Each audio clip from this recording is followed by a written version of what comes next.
네, 실제로 그 비 오거나 이제 날씨가 흐리면 뭐 기압의 이런 영향 때문에 찌릿찌릿한 그런 시큰하다 이렇게 표현하시는 분들이 있는데, 결국 이제 가장 관심이 있어 하는 경우는 이제 관절염이 있는지 없는지 이런 걸 궁금해 하시는데, 가능하면 그냥 하지 말라고 말씀드려요.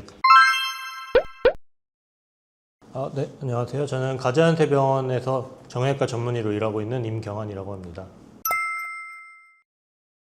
일반인 분들이 말씀하시는 이제 이미 늦었다 이렇게 표현하시는 경우는 보통은 이제 관절염에 대한 경우가 많습니다. 어느 정도 이제 일리가 있다는 말이라고 생각을 할 수 있고요. 왜 그러냐면 이제 우리 몸에 관절염이라고 하는 질병은 연골이 닳는 질병을 말하는데, 연골이 이미 많이 닳아있는 상태에서 병원에 내원하시면 그거를 다시 예전 상태로 돌릴 수는 없기 때문에 예를 들면 연세가 많으셔서 이미 연골이 너무 많이 닳은 경우는 그것 자체를 다시 예전 상태로 돌릴 수 있는 치료법은 아직까지는 의학기술이 그렇게까지는 안 되기 때문에, 흔히 말하는 이제 인공관절 수술이라고 해서 아예 이제 망가진 부분을 잘라내는 그런 수술을 해야 되기 때문에, 그런 경우는 이제 재생이 힘들다고 말씀을 드리고 있습니다. 하지만 이제 모든 분들이 이제 관절염 때문에 오시는 건 아니기 때문에, 예를 들면 이제 인대가 망가졌다 하면은 뭐 그거를 다시 재건해주는 수술을 하는 경우도 있고, 무조건 꼭 늦었다고 말하기는 좀 힘들 것 같습니다.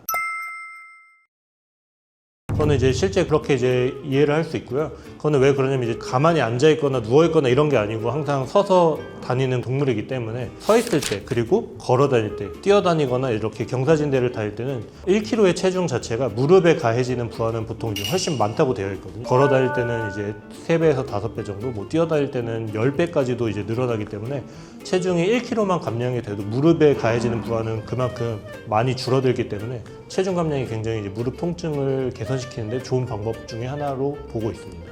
무릎이 아파서 오신 분들이니까 무릎에 부하가 안 가는 혹은 적게 가는 운동들을 하라고 말씀을 드리고요. 요새 이제 러닝이 한창 이제 뭐 유행이 되고 있어서 연세 있으신 분들도 이제 좋은 면만 듣고 러닝에서 오시는 분들도 있는데, 사실 러닝은 무릎이 이미 망가진 분들한테는 좋은 운동은 아닙니다. 왜냐면 이제 이렇게 뛴다고 하면은 체중이 그만큼 뭐 10배까지도 이제 더 이 무릎에 많이 부하가 걸리기 때문에 좋은 운동은 아니고, 보통 이제 무릎에 영향을 좀 적게 주면서 결국 체중 감량을 하려면 이제 유산소 운동이 이제 돼야 되는데, 그런 것 중에 제일 좋은 거는 사실은 수영입니다. 그러니까 물에서 하는 운동은 그만큼 이제 무릎에 부하가 안 걸리기 때문에 뭐 수영이라든지 아니면 아쿠아로빅 같이 이제 물에서 하는 유산소 운동, 그리고 그 외에는 이제 자전거 운동을 좀 말씀을 드리고, 체중이 실리지 않는 상태에서 하는 거기 때문에 무릎에 영향을 많이 안 주면서 유산소성 효과를 볼 수 있는 운동 중에 하나고 굉장히 도움이 될 수 있습니다. 근력이 강해지면 일단 기본적으로는 이제 뭐 당연히 걸어 다니거나 뛰어 다니거나 이렇게 우리가 일상생활에 필요한 동작을 할 때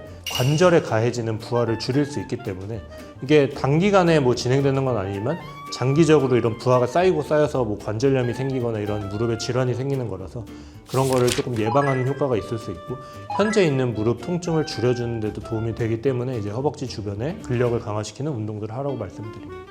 사실은 제일 좋은 거는 당연히 이제 정상 체중이 되는 게 제일 중요하고요. 그리고 최대한 정상 체지방률에 가깝게 유지를 하는 거를 권장을 드리고요. 사람마다 뭐 그리고 성별, 나이마다 많이 다를 수는 있지만, 가능하면 뭐 현재 체중에서 최소한 5% 정도, 많으면 10% 정도까지는 감량을 해보는 것이 좋을 것 같다고 말씀을 드립니다. 비슷한 다 동작들인데요. 쪼그려 앉거나 아니면 무릎에 꿇고 앉거나 아니면 양반다리 하거나, 다 이제 전통적인 이제 한국에서 많이 사용되는 그런 자세들 중에 하나인데, 이런 경우는 이제 무릎에 굉장히 안 좋은 자세 중에 하나고요. 자세들이 안 좋은 이유는 사실 이제 무릎을 너무 과하게 굽히고 그 상태에서 특히 이제 이렇게 내밤 이제 자세라고 해서 옷자다리가 되는 그런 형태로 무릎을 하게 되면, 기본적으로 이제 무릎에 가해지는 압력이 많아지면서 특히 이제 무릎의 안쪽에 부하를 많이 생기게 하거든요. 기본적으로 이제 동양인들, 특히 이제 한국인들은 무릎 관절염이 생길 때 안쪽 관절염이 먼저 생기고 옷자다리 변형이 같이 생기면서 또 안쪽에 관절염을 악화시키는 그런 이제 악순환이 생기거든요. 특히 무릎이 아프고 연세 있으신 관절염 있는 환자분들한테는 절대 하지 말라고 하는 자세들입니다. 바닥 생활을 가능하면 특히 이제 연세 있으신 분들, 뭐 50대 이상 넘어가신 분들한테는 그냥 하지 말라고 말씀드려요. 그만큼 이제 바닥 생활하는 게 무릎 건강에는 너무 안 좋기 때문에, 만약에 이제 뭐 어쩔 수 없이 저희 환경 안에서 해야 된다 이러면 이제 그런 자세들을 하고 있는 그 유지하는 시간을 줄여서, 원래 평소에 30분 동안 앉아 있으셨던 분이라고 하면은 10분 앉아 있다가 잠깐 이제 일어나서 이렇게 조금 압력을 좀 줄여주고 쉬다가 다시 그런 자세를 취하라고 말씀을 드립니다.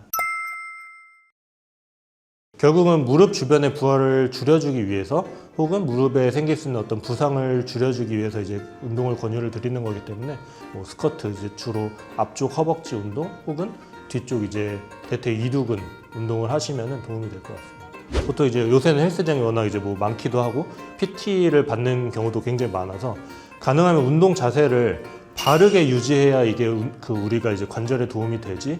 요새는 또 워낙 유튜브를 많이 하시니까 유튜브에서 보시고 따라 하시는 분들도 많은데 사실 운동을 하는 유튜브를 보고서 자기가 하는 걸 영상을 찍어 보면 이게 굉장히 이상한 자세로 하시는 분들도 많거든요. 특히 연세 많으신 분들은 신체 구조라든지 기능이 떨어져 있는 경우도 많아서 본인은 이제 제대로 하는 것처럼 느껴지는데 스쿼트 같은 경우도 무릎을 막 너무 심하게 앞으로 빼서 하신다든지 이런 경우들이 있어서 바른 자세로 안 하면 오히려 이제 해가 될 수도 있어서 그런 거에 대해서 조금 인지를 시켜드리는 편이고요. 가능하면 이제 뭐 운동의 종류라든지 이런 거는 뭐 큰 상관은 없지만 바른 자세로 해라 이렇게 말씀을 드립니다.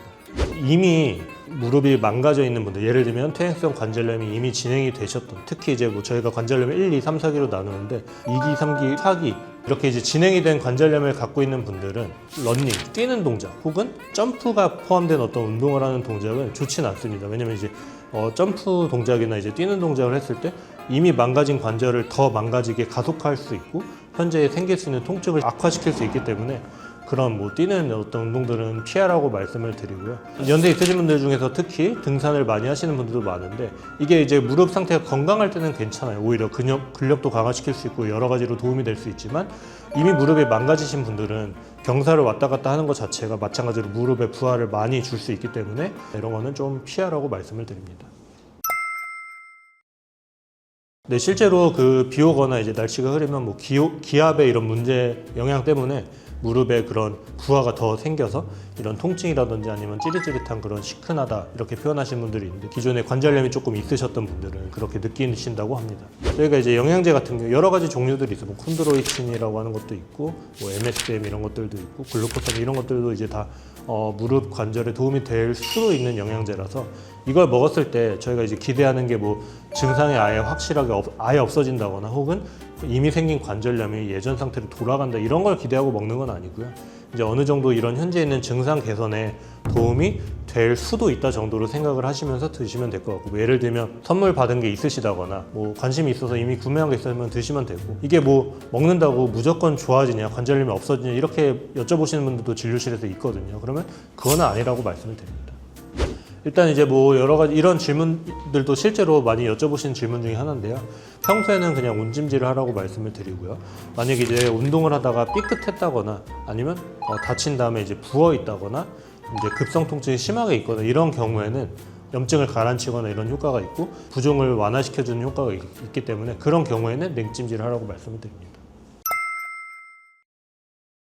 이게 사실 굉장히 애매한데요. 이게 결국 이제 가장 관심이 있어 하는 경우는 이제 관절염이 있는지 없는지 이런 걸 궁금해 하시는데 만약에 이제 집에서 가장 간단하게 이제 해볼 수 있는 테스트 중에 하나는 이제 관절염이 있으신 분들은 옷자다리 변형이 많이 생기거든요. 물론 이것도 겉에서 봤을 때랑 엑스레이 사진을 찍어서 판단하는 거랑 굉장히 다를 수 있긴 하지만 거울 같은 걸 봐서 이렇게 내가 옷자다리 변형, 내반 변형이라고 하는 게 이런 게 있는지 한번 체크해 볼 수 있고요. 그런 소견이 사실 보이면서 무릎 통증이 있다고 하시면은 병원에 한번 내원하셔서 진료를 보시는 게 도움이 될 것 같습니다. 3가지 정도로 이제 뭐 정리를 해본다고 하면 뭐 여러 번 말씀드렸지만 가장 중요한 것 중에 하나는 이제 적당한 체중 유지하는 게 중요할 것 같고요. 허벅지 주변에 근력 강화시키는 그런 것들이 중요하고 피해야 할 동작들을 잘 피하자. 뭐 쪼그라드는 동작, 무릎 꿇고 앉는 동작, 양반다리 이런 걸 피하는 게 도움이 될 것 같습니다.